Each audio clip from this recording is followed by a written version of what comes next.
네, 안녕하세요. 윤앤리 퍼블리싱의 윤민입니다. 오늘은 2016년 10월 27일 목요일입니다. 오늘 에피소드 시작하도록 하겠습니다. 네, 오늘 다루게 될 주제는 보시는 바와 같습니다. Enoch, Abraham and Melchizedek. 자, 구약 성경 그 초반에 등장하는 이제 주요 캐릭터들 중 에녹, 아브라함, 그리고 멜기세덱이라는 그 인물에 대해서 살펴보도록 하겠습니다. 참고로 오늘 다루게 될 섹션이 이 How to Understand Your Bible 이 책의 제3장의 마지막 섹션입니다. 네, 그래서 이제 오늘 영상을 마치고 내일부터는 챕터 4장을 시작하도록 하겠습니다. 네, 이제 그래도 조금씩 진도가 나기 시작하네요. 이게 이 책이 총 12장으로 구성되어 있으니까 이제 오늘 섹션 끝나면 일단 챕터 기준으로 이제 4분의 1 정도 끝나는 게 된 겁니다. 네, 그럼 한번 본문을 읽어보겠습니다. Accounts differ greatly as to the exact time at which Enoch lived. 자, 이 에녹이라는 사람이 그 살았던 정확한 시기에 대해서는 일단 그 의견이 분분하다. 여러 가지 의견이 있다라는 얘기입니다. According to some opinions, he lived before the deluge and inscribed the wisdom of the prehistoric world upon pillars which survived the destruction of Atlantis. 자, 첫 번째 블랙 포인트 읽어보겠습니다. 에녹이 살았던 시기에 대해서는 그 다양한 의견이 많지만 그가 대홍수 이전에 살았으며 그 생전에 그 커다란 두 개의 기둥에 그 지혜의 글귀들을 새겨 놓았다고 얘기하는 사람들, 그런 학자들이 많이 있다라는 얘기입니다. 실제로 그 성경에 그 창세기에 나오는 그 아담과 이브 그리고 셋의 족보를 보면은 이 에녹이 그 노아의 증조 할아버지입니다. 그래서 에녹의 아들이 무두셀라고 무두셀라의 아들이 라멕, 그 다음에 라멕의 아들이 노아 이렇게 되거든요. 자, 그러니까 뭐 대홍수 이전이겠죠. 성경에 따르면 이 말이 맞을 것 같습니다. 자, 그리고 이 두 개의 기둥에 지혜를 새겨 놓았다. 이제 전설에 따르면 그 아담이 어떤 예언을 했었다고 합니다. 앞으로 큰 두 개의 그 인류 역사에 지구상에 큰 대재앙이 있을 것이다. 두 차례에 걸쳐 대재앙이 있을 것이다. 또 하나는 물에 의한 대재앙이고 또 하나는 불에 의한 대재앙이다. 네. 그래서 이제 에녹도 그 사실을 알고 이제 비전을 통해서 그런 사실들을 알게 되어서 그렇다면은 이 대재앙이 일어났음에도 불구하고 이 지식, 그 오컬트 지식을 말하는 거겠죠. 그리고 또 지혜, 뭐 자연의 법칙이라든지 뭐 이 세상이 창조된 원리라든지 뭐 이런 그 지식들 있잖아요.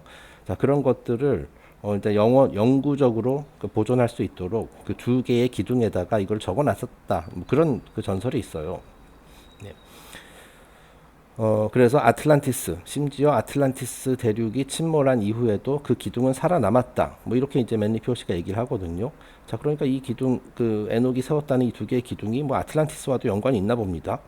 그리고 뭐 실제로 그 아틀란티스의 침몰은 이제 노아의 대홍수와 이제 또 결부되기도 하고요.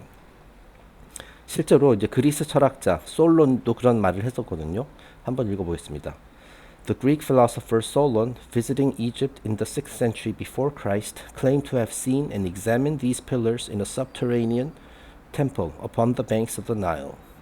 자, 솔론 아마 지난번에도 한번 언급했었던 것 같은데 그 고대 그리스의 7명의 현자 중에 한 명이죠. 그리고 이제 플라톤도 이제 솔론의 기록을 통해서 이제 아틀란티스에 대한 역사 이런 것들을 이제 알게 되었다고 제가 말씀을 드렸었고요. 자, 두 번째 블랙 포인트 보겠습니다. 기원전 6세기에 살았던 그리스 철학자 솔론은 그 나일 강가에 있는 지하 사원에서 이 기둥들을 실제로 자기 눈으로 봤다고 이렇게 주장을 했어요. 뭐 일단은 뭐 솔론이 뭐 헛소리를 할 사람은 아니라는 거, 그런 것을 염두에 뒀을 때 그 사실일 가능성이 높습니다. 자, 그러니까 이 지하 사원, 또 에녹과 관련된 또 하나의 전설에서 에녹이 이제 지하에다가 어떤 사원을 이렇게 만들었다고 하거든요. 그리고 아마 그 안에다가도 뭐 이 기둥을 세웠었나 보죠. 그리고 뭐 거기다 이제 이거를 Royal Arches of Enoch이라고 하거든요. 자, 그래서 이제 7개 7층짜리 건물처럼 이렇게 지하 사원이 이렇게 있었다고 해요. 그래서 arch는 뭐냐면 이제 돔 구조를 말하는 거죠. 그러니까 천정이 이렇게 둥그렇게 아치 형태로 된 것. 그런 것이 이제 7겹으로 이렇게 있었다. 네, 그런 식으로 이제 전설이 전해져 오고 있거든요. 그래서 이런 것, 이 7개 하니까 딱 떠오르시죠? 그 7개 행성들의 궤도를 상징하는 겁니다. 네, 그 부분에 대해서는 뒤에서 더 살펴보고요. 자, 여기 이제 첫 번째 블랙 포인트에서 제가 이 그 에녹이 세웠다는 그 두 개의 기둥 하니까 Pillars of Hercules가 떠오르더라고요. 그 헐큘리스 이건 헤라클레스입니다. 그리스 신화에 등장하는 그 장사 있죠. 그 이거 반신반인 그 영웅. 이제 헤라클레스가 이제 Two of Labors of Hercules. 헤라클레스의 12가지 공업으로 이제 잘 알려져 있는데요.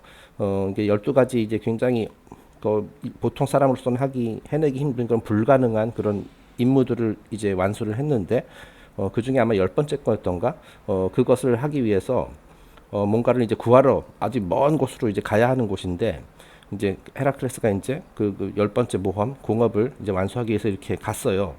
자, 그런데 이제 눈앞에 아주 거대한 장애물이 놓여 있었습니다. 이게 뭐냐면은 이게 굉장히 규모가 큰 어떤 산맥이 있었어요. 자, 그래서 이제 전설에 따르면 이 산맥이 유럽 대륙과 아프리카 대륙을 이렇게 연결시키는 그런 산맥이었다고 해요. 자, 그래서 일단 자기 가는 길에 이제 장애물이 나타나니까 헤라클레스가 이제 검을 뽑아들어서 그 산을 내리쳤다고 합니다. 그래서 이제 산이 이제 두동강으로 났어요. 두동강이 났어요. 네, 이건 좀 신화니까 뭐 그냥 그렇다고 칩시다. 네. 산을 두 개로 이렇게 잘라버리니까 이제 두 개의 기둥처럼 이렇게 딱 돼버린 거죠. 그 산의 중간 부분이 이제 날아갔으니까. 그래서 이 두 개의 기둥을 이제 Pillars of Hercules, 헤라클레스의 두 기둥이라고 얘기를 하거든요. 이 얘기는 지금 본문에 나오진 않습니다만은 그 에녹이 만들었던 두 기둥 하니까 이제 좀 비슷한 심볼리즘일 수도 있다. 그것이 연상된다라고 해서 제가 이제 적어 본 겁니다. 뭐 실제로 관련이 있을지도 몰라요. 왜냐하면 이제 또 플라톤의 기록 그리고 솔론의 기록에 따르면 그 미지의 대륙 아틀란티스가 그 Pillars of Hercules 너머에 있다. 뭐 이런 식으로 이제 그 표현을 하거든요. 그러니까 헤라클레스의 두 기둥. 지금 오늘날에는 그게 이제 지브랄터 해협 뭐 그쪽 그 지방을 이제 의미하는 것이다라고 이렇게 알려져 있는데 그곳 너머에 아틀란티스 대륙이 있었다. 뭐 이런 식으로 설명을 하거든요. 네, 그래서 한번 뭐 연관이 있을 것 같다는 생각이 들어서 한번 적어봤습니다. 네, 계속 읽어보겠습니다. In the Kabbalistic legends, Enoch, the second messenger of God, was one of the messianic gods or perfected men. He did not die, but ascended to heaven, walking with God. 자, 이제 카발라 전통에 따르면 그 에녹은 그 신의 하나님의 두 번째 선지자였다. 그리고 이제 이 지구상에 주기적으로 이제 등장하는 탄생하는 그 메시아 중 한 명이자 또 하나의 완벽한 인간이었다라고 이렇게 이제 묘사를 하고 있어요. 아마도 이거 첫 번째가 누구냐라고는 이제 나오지 않았는데 제 생각엔 아마 첫 번째 그 완벽한 인간 또는 첫 번째 선지자는 이제 세스를 의미하는 것 같습니다. 예전에 그런 얘기를 했었죠. 그 세스가 13명의 완벽한 인간 중 그 첫 번째다. 뭐 그런 식으로 얘기를 했었습니다. 네, 그 다음이 이제 에녹인 모양입니다. 자, 그리고 또 성경에 따르면 그 에녹이라는 사람은 그 최초로 그 육신의 죽음을 경험하지 않은 사람이거든요. 육신이 죽기 전에 그 하나님이 데려갔다. 천국으로 데려갔다. 그래서 하나님과 함께 동행했다라고 기록이 되어 있어요. 그리고 또 카발라 그 전통에 따르면 이제 에녹이 하나님과 함께 이제 그 천국으로 가서 이제 대천사가 되었다고 하죠. 그 대천사 메타트론이 그 에녹이라고 얘기를 합니다. 네. 자, 그래서 이 맨 마지막 블랙 포인트에서는 창세기 5장 21절 24절의 내용을 한번 기록해 봤습니다. 그 에녹에 대한 이야기입니다. 자, 에녹은 65세에 무두셀라를 낳았고, 그렇죠. 무두셀라가 노아의 할아버지. 무두살레를 낳은 후 300년을 하나님과 동행하며 자녀를 낳았으며, 자, 그러니까 65세에 아이를 낳고, 그 다음에 이제 300년을 함께 하나님과 동행했다. 그가 365세를 향수하였더라. 이 지구상에서 365년을 살았다는 얘기죠. 공교롭게도 이게 1년 365일과 같은 숫자입니다. 에녹이 하나님과 동행하니 하나님이 그를 데려가심으로 세상에 있지 아니하였더라. 그러니까 죽지 않고 곧바로 천국을 갔다. 뭐 그런 얘기가 되겠습니다. 물론 이제 또 그 이제 ancient alien이라든지 고대 외계인 이론 그거에 따르면은 이제 우주선을 타고 날아갔다 뭐 이런 식으로도 설명을 합니다만은 네, 지금 우리는 지금 오컬트 그 종교 관점에서 이제 보고 있는 겁니다. 네, 다음 페이지는 제가 이제 앞으로 이제 이미지를 몇 개 보여드릴 건데요. 자, 이게 이제 헤라클레스의 기둥입니다. The Pillars of Hercules. 아주 굉장히 그냥 근육질 몸매를 자랑하고 있는 장사죠. 그래서 이제 두 기둥을 이렇게 양손으로 이렇게 벌리고 있는 듯한 그런 이미지입니다. 자, 이거 하니까 또 떠오르는 게 저희가 이제 뒤에서 나중에 다루게 될 예정입니다만은 그 유대교에서도 등장하는 그 천하 장사가 있죠. 그 삼손입니다. 삼손. 삼손과 데릴라의 이야기. 그거 나중에 다룰 예정인데요. 그 삼손도 헤라클라스와 거의 이제 비슷한 캐릭터죠. 네. 둘 다 태양신을 상징하는 그런 심볼이고 이제 이게 별자리들과도 이제 깊은 연관이 있습니다. 네. 삼손이 나중에 이제 원래 그 머리가 이제 7가닥이 이렇게 있었는데 그 무시무시한 괴력이 그 머리카락에서 나온다. 뭐라고 이렇게 얘기를 하죠. 이 사실 머리카락이 그 7개의 그 가닥이 그 이제 태양의 광선을 상징하는 거거든요. 네. 지금 미리 좀 잠깐 3차포로 빠지는 겁니다. 네. 그런데 이제 그것을 잘라버렸더니 이제 힘을 잃었다고 하죠.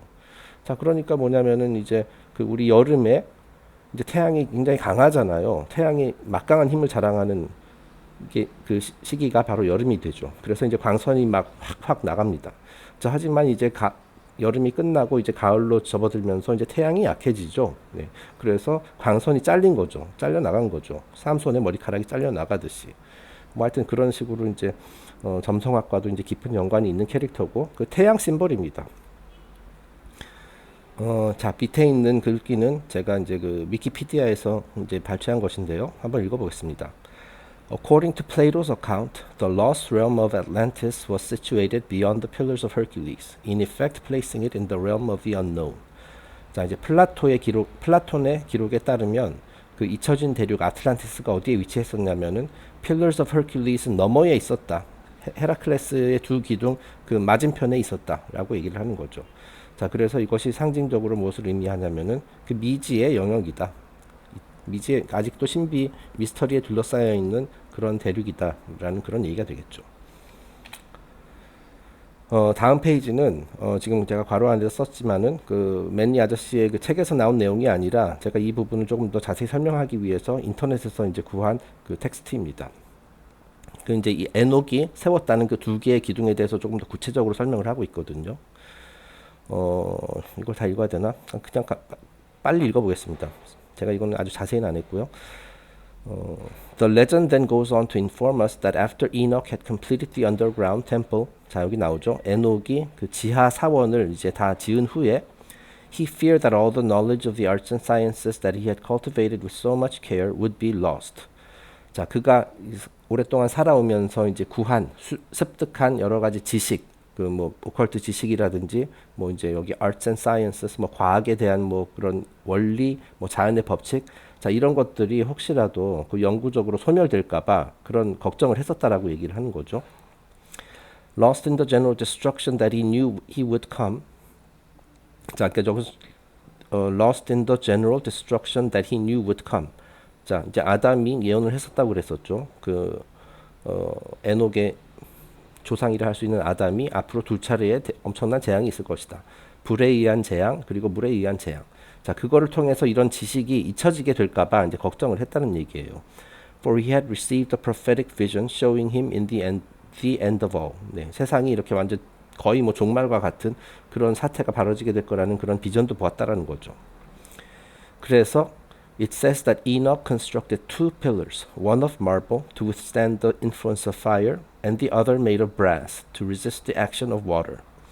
자, 그래서 그 유대교 전설에 따르면 그 에녹은 불과 물의 대재앙이 닥치더라도 그 인류가 그동안 이제 축적해온 지식이 소실되지 않도록 두 개의 기둥을 세워서 그곳에다가 그 기둥의 이제 표면에다가 이 지식을 기록했다라고 이렇게 이제 그런 이야기가 전해져 내려오고 있습니다.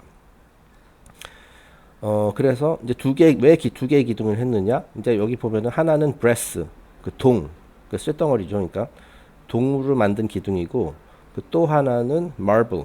이게 지금 쉽게 얘기해서 돌멩이란 뜻입니다. 이제 뭐 이제 우리가 구슬 같은 것도 이제 마블이라고 합니다만은 그 마벨 코믹스와는 다른 얘기입니다. 네, 이제 옥 같은 거. 네, 그러니까 돌이죠, 기본적으로. 자, 그래서 이제 돌에다가 새겨 놓으면은 이것이 이제 불이 나더라도 뭐 굉장한 큰 불에 이제 뭐 불의 재앙이 오더라도 이제 파괴되지 않을 것이고, 그죠? 반면에 이제 브레스 동에다가 이제 그 어떤 거를 기록을 하면은 물에 의한 재앙이 오더라도 그것이 이제 보존될 수 있을 것이다. 그래서 이제 말하자면 이제 백업 차원에서 이렇게 두 개를 이제 세웠다는 얘기예요. 자, 그래서 동으로 제작된 기둥에는 이제 이것은 물의 재앙을 견뎌내기 위함이다. 네. 불이 나면은 이 동이 녹을 수 있겠죠. 네. 그래서 이곳에 어떤 것들이 담겼냐면은 on the pillar brass engraved the history of creation, 그 창조의 역사. 그 우주 뭐 저희가 지금 다루고 있는 내용이죠. 그 창세기 앞부분에서 이제 많이 여러 번 언급했었던 건데 우주가 창조된 역사, 그 원리, 뭐 그런 것들, 그리고 the principles of the arts and sciences, 그 과학의 원리라고 돼 있는데 뭐 쉽게 얘기해서 자연의 법칙, 자연의 섭리, 저희가 카이발리온을 통해서 다뤘었던 그런 원리들, 뭐 그런 거를 의미한다고 보시면 될 것 같습니다. And the general doctrines of the speculative mysteries. 자, 그리고 그 기타 그 신비주의와 관련된 그런 내용들을 이제 동으로 제작된 기둥에다 이제 새겨놨다. 네, 영구적으로 보존하기 위해서 대재앙 이후에도 사람들이 그걸 보고선 다시 뭐 문명을 다시 재건할 수 있도록 그렇게 했다라는 거죠. 어디까지 읽었죠? 네. The one of marble he inscribed characters and hieroglyphics. 자, 그리고 이제 돌로 제작된 기둥, 마블로 제작된 기둥에는 이거는 이제 불의 재앙을 견뎌내기 위한 것이고요. 여기에다가 이제 hieroglyphics, 상형 문자로 이런 정보, 뭐 같은 정보를 말하는 거겠죠.를 기록했다라고 이렇게 전설에서 전하고 있습니다. 자, 그래서 몇 가지 이미지 더 보겠습니다. 이 two towers, 두 개의 기둥, 뭐 two pillars라고도 하고 이 두 개의 기둥이라는 심볼리즘이 굉장히 많이 나오거든요. 자, 이거는 2라는 숫자잖아요. 그죠? 두 개의 기둥. 이것은 이제 듀얼리티를 상징하는 겁니다. 우리가 살고 있는 이 세상은 듀얼리티의 세상이죠. 항상 어떤 뭐 반대 개념, 극성, 뭐 이런 것이 이제 모든 곳에 이제 존재를 한다. 뭐 카이발리온에서 그런 내용 다뤘었죠. 네, 그래서 이 두 개의 기둥을 상징한 그 두 개의 기둥 심볼이 오컬트에는 굉장히 많이 등장을 해요. 자, 그래서 제가 오늘은 대표적으로 오컬트의 학문의 대표적인 분야라 할 수 있는 타로 카드, 거기에서 이제 기둥이 나오는 두 개의 기둥이 나오는 이미지들을 몇 개 준비해 봤습니다. 저희가 이제 가인과 아벨에 대해서 얘기했을 때도 이것은 이제 두 기둥으로 상징된다라고 얘기했고, 그 별자리에 점성하게 나오는 쌍둥이 자리, 이것도 이제 두 개의 극성이다. 뭐 여러 가지 얘기를 했었죠. 뭐 캐스토 앤 폴록스, 그리스 신화에 등장하는 그 카스토르와 폴록스 형제, 그것도 역시 이원성을 상징하는 그런 심볼이다. 그런 얘기를 했었습니다. 지금 보시는 이미지들은 그 타로 카드 중에서도 가장 유명한 그 라이더 웨이트 스미스 카드에서, 그 메이저 아르카나 카드에서 그 기둥 심볼리즘이 나오는 것들을 이제 몇 개 발췌해 본 겁니다. 자, 이 맨 왼쪽에 있는 카드가 2번 카드, The High Priestess, 여사제, 여대사제라는 뜻이죠. 네. 그리고 이제 중간에 있는 5번 카드는 The Hierophant, 그래서 이제 법황 또는 뭐 교황, 뭐 이런 식으로 이제 많이 표현을 하는데, 뭐 교황이라고 해서 꼭 이제 뭐 가톨릭 교황에만 해당되는 것은 아니고, 그 미스터리 스쿨, 신비주의 그 학교의 대제사장이다. 뭐 그렇게 보시면 될 거예요. 네. 자, 그러니까 이제 하이로판트는 남자 대제사장이고 하이 프리스테스는 대제사장, 발음이 안 되지? 여대사장이라고 보시면 될 것 같습니다. 자, 그런데 이제 둘 다, 그러니까 이제 소위 말하는 그 어떤 신비주의 학교의 마스터라고 할 수 있어요. 자, 그렇기 때문에 굉장히 많은 비밀 지식 이런 것들을 간직하고 있고, 그런 것들을 수호하고, 그리고 이제 자격이 있는 그 입문자들에게 그것을 이제 전파하는 그런 스승들과 같은 존재인 거죠. 자, 그래서 이렇게 썼습니다. 비밀 또는 오컬트 지식을 간직하고 있는 여사제, 그 이시스 여신을 상징합니다. 여기 보면 이제 베일도 있죠. 베일 오브 아이시스. 이시스와 그리고 법황, 대사제. 그래서 이제 두 개의 기둥이 있습니다. 이거는 보아즈하고 야킨이라는 이제 두 개 이름까지 있는 기둥이고요. 여기 이제 교황 또는 법황 뒤에도 이게 두 개의 기둥이 있죠. 자, 이거 이시스 여신, 그 대여사제 뒤에 있는 이 어떤 천막 같은 게 있잖아요. 이것이 이제 바로 베일 오브 아이시스예요. 네. 이 지식, 이 베일을 걷어내야지 이 비밀 지식을 이제 접할 수가 있는데, 그러기 위한 자격을 먼저 얻어야 됩니다. 저희가 예전에 뭐 이 메시지 from ISIS라는 텍스트를 가지고도 이제 설명을 했었습니다만은. 네. 자, 그래서 이제 여기 5번 카드에 보면은 두 명의 입문자가 그 앞에서 이제 무릎을 꿇고 뭐 이제 가르침을 이제 받기를 기다리고 있는 모양이죠. 그래서 이제 역시 지식을 상징하는 것들이죠. 네. 지식을 상징하는 두 개의 카드입니다. 자, 그 다음에 6번 카드, The Lovers. 연인 카드죠. 자, 그래서 이것도 지금 이 세 개의 그림을 보면은 그 전체적인 구도가 다 비슷합니다. 네, 두 개의 기둥 사이에 어떤 캐릭터가 있다라는 거죠. 자, 다만 이 러버스 카드에서는 그 어떤 벌거벗은 남자와 여자가 그 기둥 역할을 하고 있습니다. 자, 그리고 두 남녀 사이에 어떤 나무들이 보이죠. 네, 누군지 아시겠죠? 그 아담과 이브입니다. 네, 아직 낙원에 있는, 아직 물질 세상으로 내려오기 이전의 상태의 아담과 이브입니다. 네, 그래서 이브 뒤에 있는 어떤 나무는 이거는 이제 뭐겠어요? 그 지식의 나무, 선악과겠죠.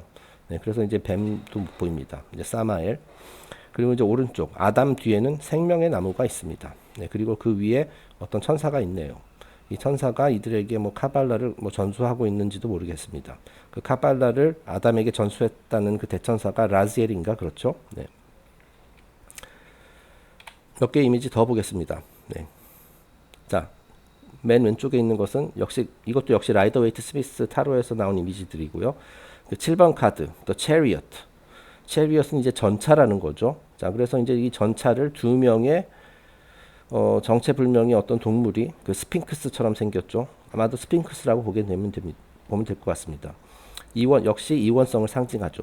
흰색, 검은색 스핑크스. 자, 그리고 이제 서로 그 같은 곳을 바라보고 있는 것이 아니라 그 다른 방향을 바라보고 있어요. 자, 근데 우리가 이제 인간에서 균형된 삶을 살기 위해서는 이 두 가지 뭐 양, 남성성, 여성성 뭐 그런 식으로 이제 볼 수 있는데 그 두 가지의 상반된 그 서로 겨루려고 하는 그 힘을 잘 그 조화를 시켜야 되거든요. 그 여기서 이제 그걸 누가 해야 되겠어요? 이 전차를 몰고 있는 이 전차 몰이꾼이 해야 되겠죠. 그래서 이렇게 썼습니다. 중심을 잡기 위해 노력하고 있는 전차 몰이꾼. 자, 이 검은색 스핑크스와 흰색 스핑크스가 서로 따로 놀려고 하지 않도록 이렇게 잘 컨트롤을 하고 내가 원하는 방향으로 나아갈수록 이렇게 잘 그 조정을 해야 되겠죠. 이 전차 몰이꾼은. 역시 두 개의 기둥의 심볼리즘이다라고 볼 수가 있을 것 같고요. 자, 가운데 카드는 11번 저스티스, 정의의 카드입니다. 네, 정의의 여신과 같은 그런 캐릭터죠.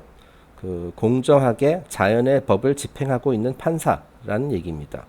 자, 여기 자연의 법칙은 물론 항상 공정하죠. 네, 내가 억울하게 여길 수는 있겠지만은 그 이제 우주의 법칙에 따라서 이제 자동적으로 항상 올바르게 돌아가는 것이기 때문에 공정합니다. 네.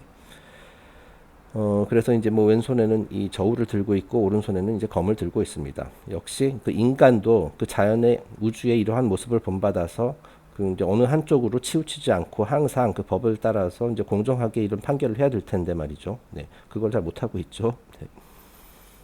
자, 그 다음 이제 13번 카드. 이거는 이제 아주 재수없는 카드로 알려져 있는데 그 데스, 말 그대로 데스입니다. 죽음. 자, 자, 여기서 이제 기둥이 어디 있는지 보이시나요? 여기 맨 배경에 보면은 이제 두 개의 기둥이 있습니다. 여기 보이죠? 조그맣게. 그리고 두 기둥 사이에서 태양이 솟아오르고 있어요. 자, 우리가 지금까지 그 언급한 내용들 중에서 혹시 생각나는 거 없나요? 자, 이 데스. 이거는 뭐냐면 일종의 그 뭐 재앙이라고 할 수가 있어요. 그죠?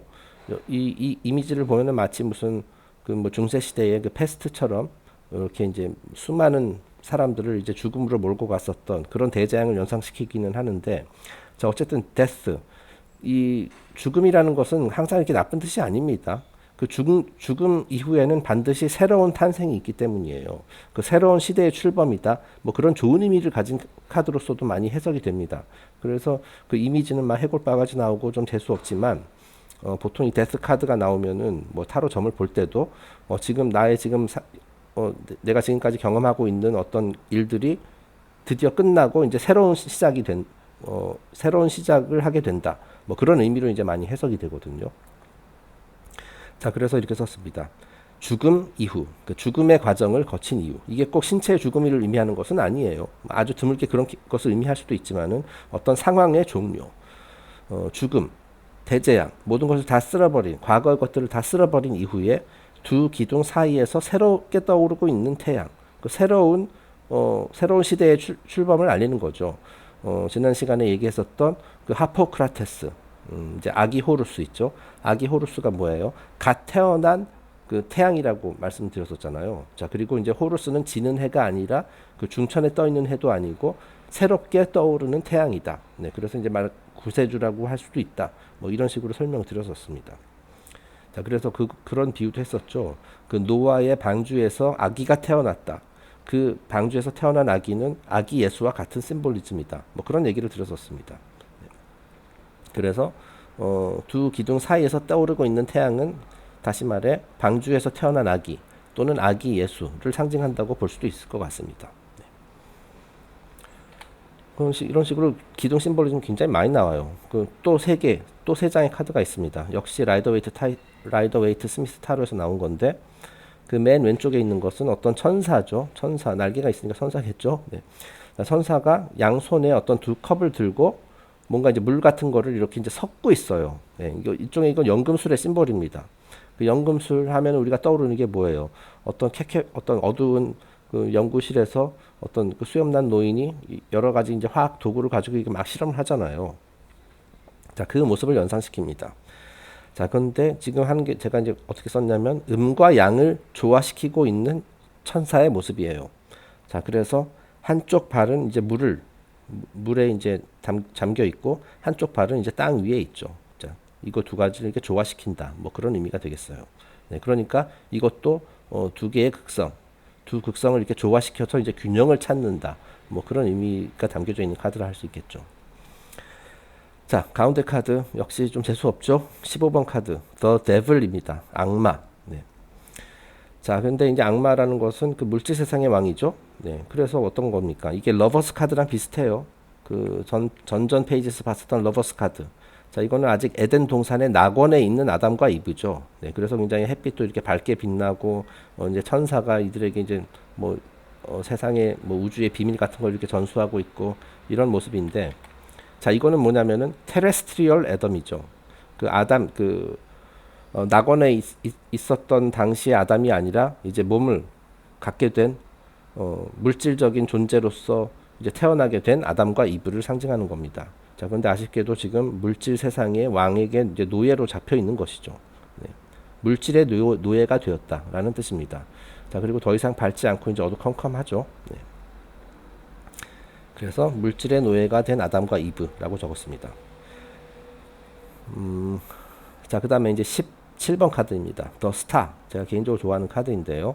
역시 이제 그 아름다운 어떤 여신이죠. 어떤 여신이 그 양쪽 손에 어떤 항아리 같은 거를 들고 있고, 그 오른손에 있는 것은 이제 물에다가 뿌리고 왼손에 있는 것은 그 땅에다가 이제 뿌리고 있는 모습입니다. 제가 이제 어떤 물질이라고 표현을 했어요. 이게 물은 아닌 것 같거든요. 우리가 생각하는 물은 아닌 것 같아요. 물에다가 물을 담는 게 뭐 큰 의미가 없을 것 같은데. 네. 그래서 제가 생각했을 때는 이것은 그 대재앙 이후에 이 사실 여기 지금 15번 데블이 15번 카드고 이제 17번이 더 스타 카드거든요. 그리고 이제 16번은 제가 여기 넣지 않았는데 거긴 기둥 심볼리즘이 안 나와서 16번 카드가 그 타워 카드거든요. 혹시 기억하시는지 모르겠습니다만은 그것이 대홍수를 상징하는 카드다. 이제 진짜로 본격적으로 모든 걸 쓸어버리고 새로운 시작에 앞서서 모든 걸 쓸어버리는 장면을 묘사한 게 이제 타워 카드라고 말씀드렸거든요. 자, 그러니까 대홍수가 일어난 후에는 이제 다시 처음부터 이제 시작을 해야 되는 겁니다. 재창조를 해야 되는 거죠. 자, 그래서 이 여신이 그 땅과 물에 어떤 물질을 쏟아부음으로써 이제 새로운 창조, 이제 이 홍수 이후로 이제 다시 깨끗해진 그 정화된 지구에다가 지구를 다시 그 생명으로 채워넣기 위해서 그런 작업을 하고 있는 것이 아니냐라는 생각이 들었습니다. 자, 그리고 여기 이제 이렇게 벌거벗고 있다라는 것은 이게 아직 뭐 그 물질적인 물질 세상에 내려와서 의복을 걸친 존재가 아니라 천상의 존재, 영적 존재다. 뭐 그런 걸 상징하는 게 아닌가 싶습니다. 네, 지금 에녹 얘기하다가 좀 삼소포를 많이 빠졌네요. 네. 양해해 주시기 바랍니다. 자, 마지막입니다. 그 타로 이미지는 마지막입니다. 그 다음 18번 카드입니다. 그래서 이제 18번 카드는 왼쪽에 있는 것이 이제 라이더 웨이트 스미스 카드고 오른쪽은 그 토트 타로 카드가 되겠습니다. 자, 역시 여기도 두 개의 기둥이 보이죠. 두 개의 기둥이 있고 두 기둥 사이에 어떤 그 길이 나 있습니다. 그리고 이제 뭐 달이 떠 있으니까 지금 밤이라는 뜻이겠죠. 그 오른쪽 카드는 마찬가지입니다. 두 개의 기둥이 있어요. 자, 그리고 이제 죽음을 관장하는 신 아누비스가 이제 그 두 기둥 앞에 서 있고요. 마치 그 보초처럼 서 있고, 역시 그 어떤 길을 가야 되는 어떤 조그만 빛을 들고 이제 그 어두운 밤길을 이제 가야 되는 그런 그 여정, 어두움을 통과하는 어두운 터널을 통과하는 어떤 그 여정 같은 그런 이미지를 이제 연상시키죠. 자, 이것은 뭐냐면 한 줄기 빛에 의지한 채 두 기둥 사이를 통과해야만 하는 인간의 고된 여정을 상징하는 것이다. 자, 우리 인간의 물질적인 삶, 물질 세상에서 우리 인간의 삶을 상징하는 것이에요. 이 어둠 속에서 이 물질로 뒤덮였기 때문에 굉장히 어두운 세상이고, 이 두 개의 타워에서 볼 수 있듯이 이원론, 듀얼리티가 지배하는 세상, 극성이 존재하는 세상에서 힘겹게 나아가야 한다. 그런 것을 이제 상징하는 카드가 아닌가 싶습니다. 이제 다른 말로 그 다크 나이트 오브 더 소울이라고 이제 표현을 하기도 하죠. 그 밤을 통과하는 거예요. 어두운 터널을 통과한다. 제가 원래 이거 지금 성경 심볼리즘 연재를 계속 하고 있는데요. 지금 아마 한 달 넘은 것 같죠? 제가 원래는 이거 말고 그 다크 나이트 오브 더 소울이라는 그 에세이를 가지고 그 진행을 할까 원래 계획을 했었거든요. 네. 근데 어쩌 하다 보니 이제 그 성경 얘기를 하게 됐네요. 네. 저희가 이제 성경 심볼리즘 끝나고 나서 이제 다크 나이트 오브 더 소울이라는 에세이를 주제로 한번 또 진행을 하면 어떨까 싶습니다. 아이고, 네, 에녹 얘기하다가 갑자기 타로 얘기로 빠졌었는데, 네, 이제 다시 에녹으로 돌아오겠습니다. 네. 자, 왼쪽 이미지는 이제 승천하고 있는 에녹입니다. 네, 죽기 이전에 그 365년이라는 동안 향수를 누리고 이제 하나님에 의해서 이렇게 들려가는, 네, 그래서 뭐 전설에 따르면 대천사가 되었다, 뭐 이렇게 나오고요. 자, 그 다음에 이제 오른쪽에 있는 이미지는 그 유명한 에녹서죠. The Book of Enoch. 이거는 성경에는 포함되지 않았지만은 굉장히 중요한 그 고대 경전으로 알려져 있습니다. 이런 것들을 이제 아포크리파, 그 성경 외경이라고 얘기를 하죠. 네, 그래서 굉장히 흥미로운 내용이 많은 그런 책이 되겠습니다. 자, 이것도 또 계속 이미지가 나오네요. 네, 지금 하나 더 있습니다. 예. 자, 이것도 역시 어디 인터넷에서 구한 이미지인데요. 이게 지금 그 조지 워싱턴 머서닉 뮤지엄, 그 조지 워싱턴 그 박물관, 그 머서닉은 이제 조지 워싱턴이 이제 프리메이슨이라서 이제 머서닉이라고 쓴 겁니다. 프리메이슨이었던 조지 워싱턴을 기념하는 그 박물관에 있는 그림이랍니다. 자, 그래서 이것이 그 에녹의 그 잠깐만요. 네, 지금 그 다음에 나올 건데 에녹이 이제 지하 사원에 그 7층짜리 7층 구조로 되어 있는 아치형 그 구조물을 이제 지었다라고 말씀드렸었잖아요. 예. 그래서 그것을 이제 묘사하고 있는 거거든요. 그 7층짜리 그 구조물 중에 가장 아랫부분, 가장 아래층. 그리고 이제 제가 이거 이미지 순서를 좀 잘못했네. 이거 뒤에다 넣었어야 되는데. 이따 본문에서 나오겠지만 그 맨 아래층에 황금으로 된 그 삼각형 어떤 물체가 있었다라고 해요. 네, 그래서 이거를 The Underground Vault, 에녹의 Underground Vault, 지하에 있는 볼트는 뭐 금고란 뭐 그런 뜻이죠. 그 안에 뭐가 이제 그 중요한 것이 뭐 담겨져 있다. 하나님의 이름이 뭐 기록되어 있다. 그러니까 하나님의 진짜 이름은 뭐 미스터리인 것으로 이제 미스터리거든요. 아무도 모르거든요. 그 비밀을 여기다가 기록해 두었다. 뭐 이런 전설이 있는데 그 모습을 이제 이렇게 그림으로 이제 표현한 겁니다. 네. 이녹스 볼트라고 얘기를 하죠. 자, 그래서 이제 다음 페이지는 역시 이미지인데요. 뭐 여러분 잘 아시는 그 세계 7대 불가사의 중에 하나인 그 이집트의 대피라미드, 기자 지구에 있는 대피라미드를 그 내부를 이렇게 표현한 거죠. 자, 이것도 보면은 뭐 굉장히 흥미롭죠. 킹스 챔버, 맨 위에 그 한 중간 그 피라미드 한 중심부에 킹스 챔버라는 게 있어요. 이제 왕의 방이고 그보다 아래에 퀸스 챔버, 여왕의 방. 그다음에 이제 또 지하에도 또 방이 있어요. 네. 자, 근데 이제 요 모양이 그 킹스 챔버 이렇게 보시면은 이렇게 이런 식으로 여러 층으로 이렇게 돼 있거든요. 이것이 그 아까 로열 아치스 오브 이녹, 에녹이 지었다는 그 지하의 그 7층짜리 구조와 좀 비슷한 것이 아니냐라는 생각이 들어서 한번 이게 이미지로 넣어봤습니다. 네, 지금 생각해 보니까 이건 별로 넣을 필요가 없었다는 생각이 드네요. 쓸데없이. 네. 네, 다음 넘어가겠습니다. 네, 여기서 이제 드디어 로열 아치스 오브 이녹에 대한 얘기가 나옵니다. 네, 이 얘기를 먼저 했었어야 되는데 그 다음에 이미지를 보여드렸어야 하는데 좀 순서가 좀 바뀌었네요. 자, in Freemasonry, the symbolism of the Royal Arches of Enoch is carefully preserved. 자, 이 로열 아치스 오브 이녹, 에녹이 세웠다는 그 7층짜리 구조물, 지하에 세웠다는 그 구조물에 대한 이야기가 그 프리메이슨의 그 전통에서 잘 간직되어 있다. 그 심볼리즘은 프리메이슨 가르침에 잘 보존되어 있으며 The whole temple is an astronomical mystery. 자, 이 그 7층짜리 구조물이 상징하는 게 뭐냐면 결국 그 천문학의 비밀을 담고 있는 그런 구조물이다라고 얘기를 하고 있는 겁니다. The seven rooms, one above the other, represent the orbits of the planets. 자, 7개의 방이 있다라고 말씀드렸었죠. 자, 근데 이게 아래서부터 이렇게 위로 이렇게 쭉 올라가게 돼 있어요. 그러니까 아치형으로 이렇게 돼 있다라는 거죠. 자, 그러니까 이것이 그 고대인들이 말하는 7행성들의 궤도를 말하는 겁니다. 네. 그러니까 그리고 이제 맨 아래에 있는 부분은 뭐 이제 지구가 되는 거겠죠. The golden triangle concealed in the lowest room is man's own triform divinity, or threefold ego, the principles of will, wisdom, and action, hidden in the dark substances of the material world. 자, 여기 골든 트라이앵글 나오네요.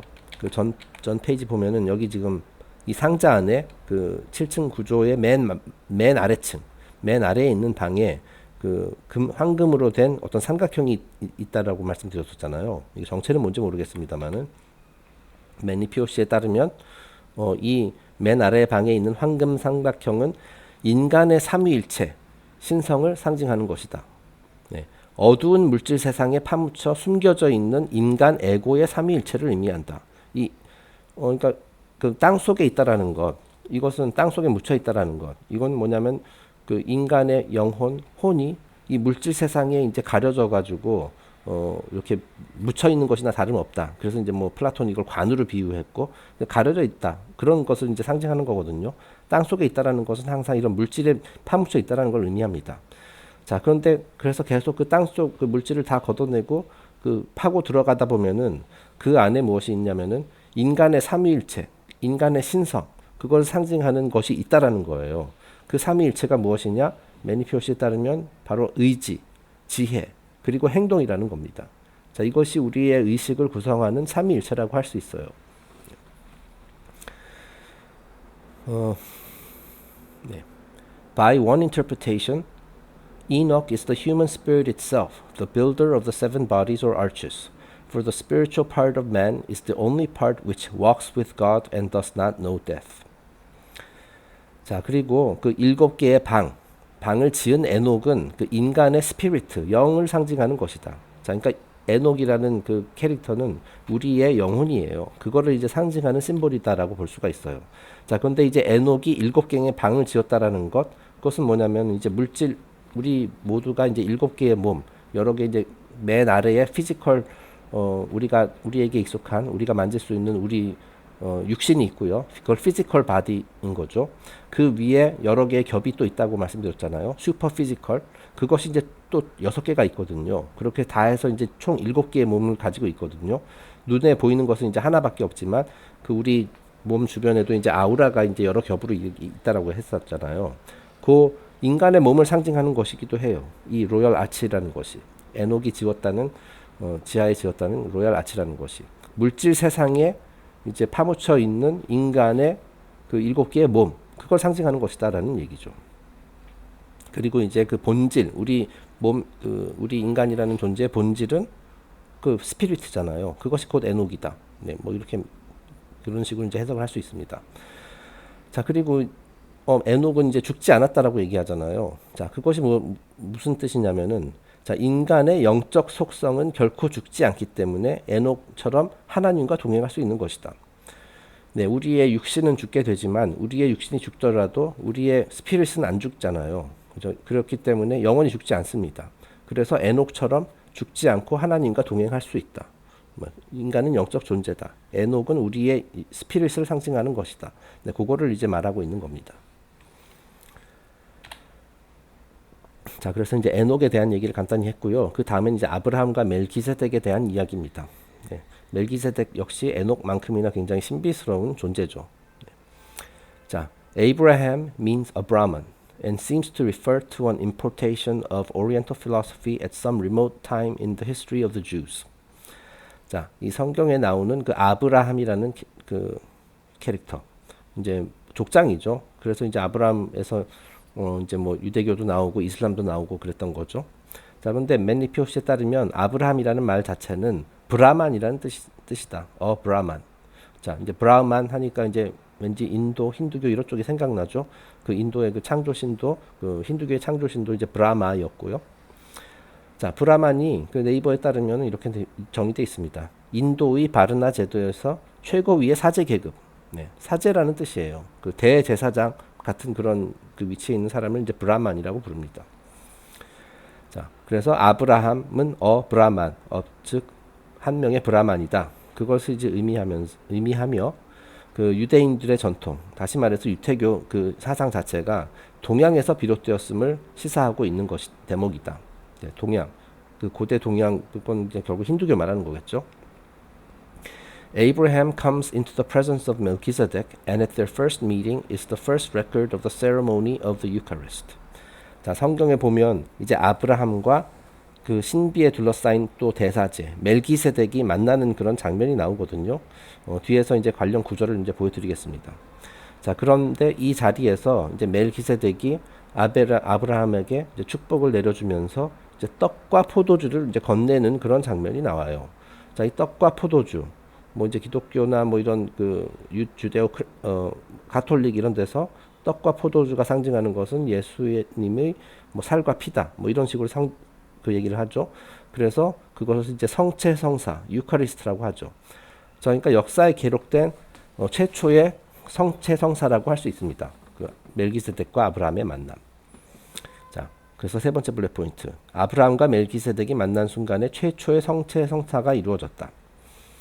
It is commonly believed that the word Melchizedek means king of righteousness, but this is an orthodox version at the expense of accuracy. 자, 이 멜기세덱이라는 단어를 한번 살펴보자는 거죠. 자, 일반적으로 이제 종교계에서는 이 말 자체가 정의의 왕이다. King of righteousness, 올바름 또는 올곧음의 왕이다라고 이제 설명을 하는데요. 실제로 좀 더 깊게 들어가 보면은 더 심오한 의미가 있다라고 이제 매니 표시가 얘기하는 거예요. 자, 이것은 그냥 문자 그대로 해석한 뭐 그런 건가 보죠. 실제 의미가 무엇이냐? 이제 한번 읽어보겠습니다. Melchizedek actually means hail to, or honor to, or power to Sedek. 자, 실제 의미는 무엇이냐면 세덱에게 경의를 표하다, 세덱에게 영광을 돌리다, 세덱에게 권능을 주다. 즉 세덱의 권능 또는 세덱은 왕이다 라는 것을 뜻하는 단어래요. 네, 그런 타이틀이라는 거죠.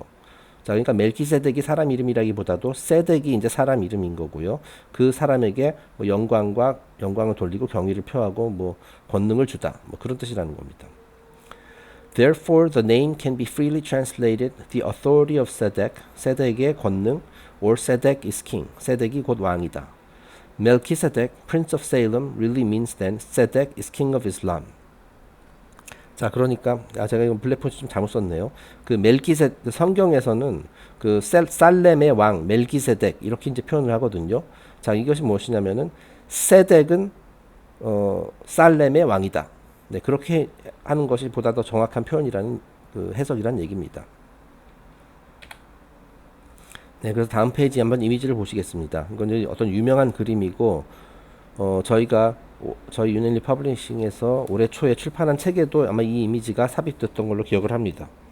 거기서도 이제 멜키세덱에 대한 이야기가 잠깐 살짝 나오거든요.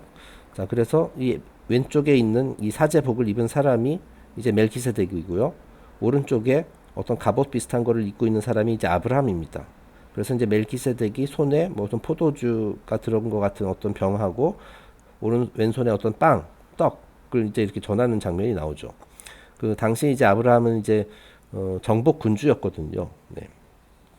그래서 이렇게 축복을 하는 장면입니다. 그 아브라함에게 떡과 포도주를 건네는 멜기세덱 최초의 성체성사다. 그래서 그 관련 그 구절을 창세기 14장 18절 19절에서 그 발췌해봤습니다.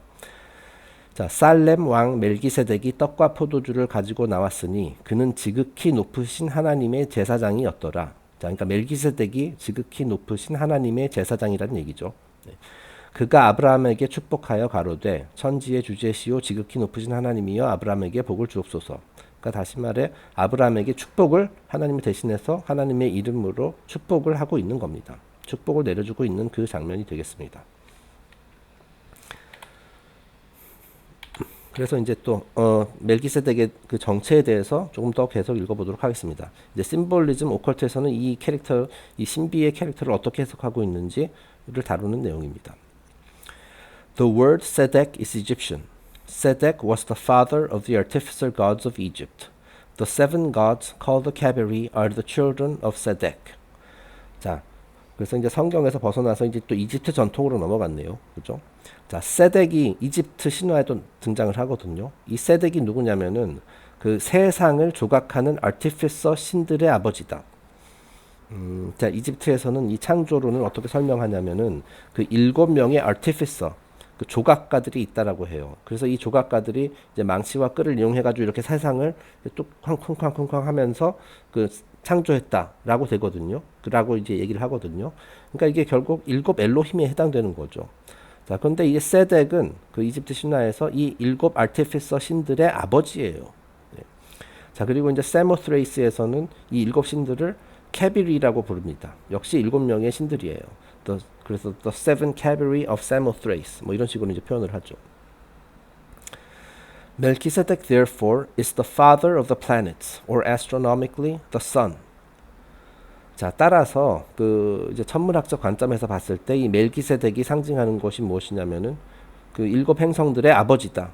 네. 그리고 태양이라고 할 수도 있다. 네. 그런 겁니다.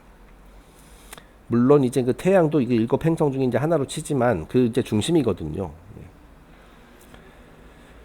Like Moses, the red-haired man whose name is also a Kabbalistic title of the sun, Melchizedek is the great orb of heaven, therefore his own father and mother and founder of the eternal priesthood. 자, 이제 카발라 전설에 따르면 이제 저희가 아직 다루진 않았습니다만은 출애굽기에 등장하는 모세 있죠. 모세도 이제 또 한 명의 이제 구세주 캐릭터거든요. 근데 이제 모세의 이름도 카발라식으로 이제 해석을 하면은 이게 태양이라는 뜻이래요. 태양이라는 뜻이다. 그러니까 모세도 태양인 거고요. 뭐 신약의 성경에 등장하는 예수님도 태양이고, 뭐 삼손도 태양이었다고 말씀드렸고, 그리고 멜키세덱도 태양인 거죠. 그리고 또 성경에 어떤 아주 특이한 그런 이제 뒤에서 살펴보겠습니다만은 구절이 나오는데 이 태양을 상징하는 멜키세덱은 어떻게 묘사하고 있냐면 아비도 없고 어미도 없다. 네.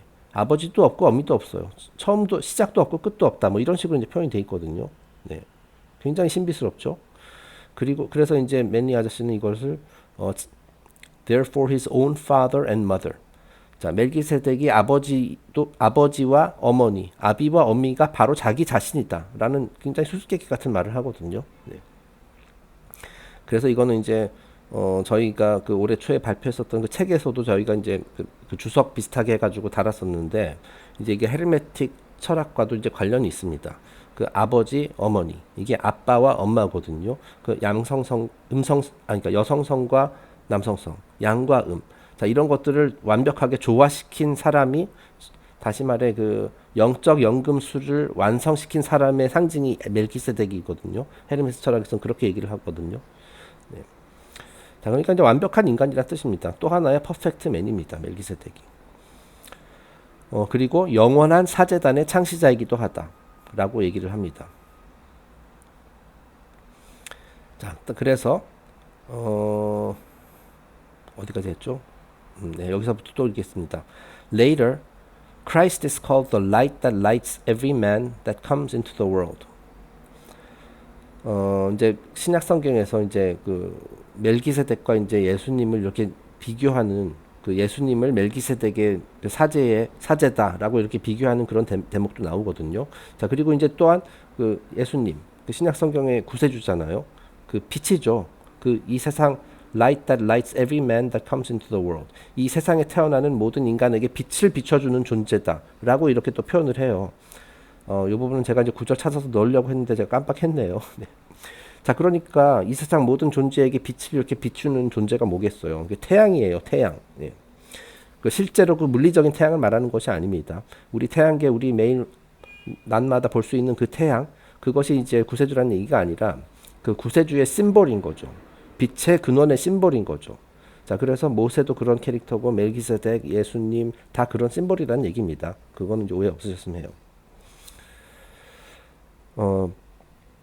Christ is therefore a type of the spiritual son, the light bearer, the light bringer, called by Saint Paul a priest forever after the order of Melchizedek. 여기서 그 내용이 나오죠. 자, 따라서 신약 성경에 등장하는 그리스도 역시 말하자면 영적 태양의 심볼이다. 빛의 수호자이자 빛을 가져오는 자다. 네, 빛과 관련된 빛의 근원이라는 뜻이에요. 모든 이 세상 모든 이들에게 그 빛 그리고 생명을 부여하는 그런 심볼이다. 그리고 이제 사도 바울이 뭐 뒤에서 이제 살펴보겠습니다만은 또 이제 인용문을 살펴보겠습니다만은 그리스도를 어떻게 칭했냐면 영원히 멜기세덱의 반차를 쫓는 제사장이다라고 이제 표현을 했어요. 자, 그러니까 멜기세덱이 그 설립했던 그 사제단의 일부다. 뭐 그런 얘기 그런 의미죠. In other words, a priest of the sun or of the solar mystery or of the eternal light. 자, 다시 말해서 뭐 이런 캐릭터들, 이런 구세주 캐릭터들은 전부 다 태양이 상징하는 그 미스터리, 그리고 영원한 빛 이런 것들을 수호하는 그런 것들의 본질이라 할 수 있는 그 태양의 사제다라는 겁니다. 저희가 이제 보통 그렇게 생각을 하잖아요. 그 태양 숭배, 아주 옛날 그 무식했던 사람들이 태양을 숭배했다. 그 태양이라는 것이 굉장히 신기하니까 그 원시인들의 입장에서 봤을 때 태양이 굉장히 신기했을 거 아니에요. 그리고 그들이 이제 뭐 과학적으로 이제 뭐 증명하고 이런 건 할 수는 없었지만은 이 태양이 지구상의 모든 생명체에게 빛을 전해주고 따스함을 전해주고 그것뿐만 아니라 태양이 있기 때문에 뭐 식물도 자라고 이런 것들을 이제 그 뭐 직관적으로나마 이제 알게 됐었잖아요. 자, 그래서 태양을 숭배했다라고 하는데 사실은 물론 이제 그런 사람들도 있었겠죠. 옛날 무식한 사람들. 하지만 그 고대 종교에서 그 태양을 숭배하는 고대 종교에서 그 태양 자체를 숭배한 것이 아니라 그 태양이 상징하는 바를 그 신으로 여겼었던 거예요. 네. 이 태양의 심볼, 빛, 따스함, 뭐 생명 이런 것들, 진리 그리고 이제 또 태양은 진리의 심볼이기도 하죠. 네. 빛이 지식이니까요, 그죠? 그리고 이제 진리도 상징하는 거다. 그래서 예수님도 그런 말 했죠. 내가 길이고 내가 빛이요. 뭐 내가 진리다. 순서는 제가 정확히 모르겠습니다만은 다 그런 심볼리즘이에요. 자, 그래서 거의 모든 종교에 등장하는 그 구세주 캐릭터들은 다 태양이랑 똑같은 개념이라고 생각을 할 수가 있습니다. 태양이 상징하는 바를 담고 있는 그런 심볼이 되는 거예요. 네. 네, 진짜 태양을 숭배한 게 아닙니다. 다시 한번 강조합니다만. 자, 그래서 이제 그 멜기세덱에 대한 이야기가 그 신약 성경의 히브리서에 또 많이 나오거든요. 이제 히브리서 이거는 이제 사도 바울이 히브리인들에게 전하는 그런 메시지 같은 그런 내용이죠. 서한 같은 거죠. 한번 읽어보겠습니다. 그 부분만. 또한 이와 같이 그리스도께서 대제사장 되심도, 자, 그리스도도 대제사장이라는 거예요. 스스로 영광을 취하심이 아니요 오직 말씀하신 이가 저더러 이르시되 너는 내 아들이니 오늘날 내가 너를 낳았다 하시고, 네, 그 부분 빨리 읽었습니다. 그러니까 그 다음 절에 이렇게 나옵니다. 또한 이와 같이 다른데 말씀하시되 내가 영원히 멜기세덱의 반차를 쫓는 제사장이라 하셨으니, 네, 여기서 나오는 a priest forever after the order of Melchizedek. 그러니까 멜기세덱이 세운 오더. 그러니까 이제 오더 하면은 여기서 말하는 질서가 아니라 그 어떤 단체를 말하는 거죠. 그래서 제가 여기서 사제단이라고 이제 표현을 한 겁니다. 그 멜기세덱 그 영원한 멜기세덱의 사제단의 대사제다. 그것을 예수님을 그렇게 이제 비유를 하고 있어요. 히브리 5장 11절. 멜기세덱에 관하여는 우리가 할 말이 많으나 너희는 듣는 것이 둔함으로 이건 제가 웃겨서 넣었습니다. 해석하기 어려우니라. 네, 사도 바울이 이제 뭐 이렇게 백성들에게 이제 설명을 하면서 멜기세덱에 대해 설명하면서 사실 이제 우리 굉장히 많은 걸 알고 있는데 굉장히 많은 것을 상징하는 그런 존재인데 너희는 듣는 것이 둔함으로 즉 너희들은 어차피 말귀를 설명해줘도 알아듣지 못할 것이다 라고 얘기를 하고 있네요. 네, 저도 좀 그런 것 같습니다. 듣는 것이 두뇌예요. 자, 그 다음에 이제 히브리 7장에서 나옵니다. 그래서 그 다는 안 읽고 중요한 부분만 읽어보겠습니다. 이 멜기세덱은 살렘 왕이요. 네, 창세기에 나왔던 것과 똑같은 말이 나오죠. 지극히 높으신 하나님의 제사장이라. 그래서 여러 임금을 쳐서 죽이고 돌아오는 아브라함을 만나 복을 빈지라. 이건 되게 막 살벌하죠. 여러 임금을 쳐서 죽이고 돌아온 아브라함. 네, 그러니까 아브라함이 정복군주라고 말씀드렸었죠. 그 멜기세덱과 만나기 전에. 자, 그 다음에 히브리서 7장 3절입니다. 멜기세덱을 이런 식으로 표현하고 있어요. 아비도 없고 어미도 없고 족보도 없고 시작한 날도 없고 생명의 끝도 없다. 굉장히 뭐 이 정도면 거의 신 아닌가요? 신인 것 같은데 아무리 봐도. 하나님 아들과 방불하여 항상 제사장으로 있느니라. 네. 네, 어쩜 끝도 없으니까 아직도 살아 있다라는 뭐 그런 의미도 될 것이고요. 그 아비도 없고 어미도 없다라는 것은 이제 헤르메틱 그 아까 제가 조금 전에 설명드렸듯이 헤르메틱 관점 철학의 관점에서 그 남성성과 여성성 이거 완벽한 그 균형을 이룬 존재다. 그 양성의 존재라고 할 수도 있어요. 예. 그런 것을 이제 의미하는 말이다라는 겁니다. 네, 그래서 이게 마지막 페이지죠. 예. 그래서 오늘 에녹, 아브라함 그리고 멜기세덱 이제 그 굉장히 전부 다 신비스러운 인물입니다. 이제 주로 이제 내용은 에녹과 이제 멜기세덱에 대해서 그 많은 그 지면과 시간을 이제 할애했는데요. 이상으로서 그 제 3장을 마치고요. 내일부터는 제 4장을 시작하도록 하겠습니다. 들어주셔서 감사합니다. 내일 또 뵙겠습니다.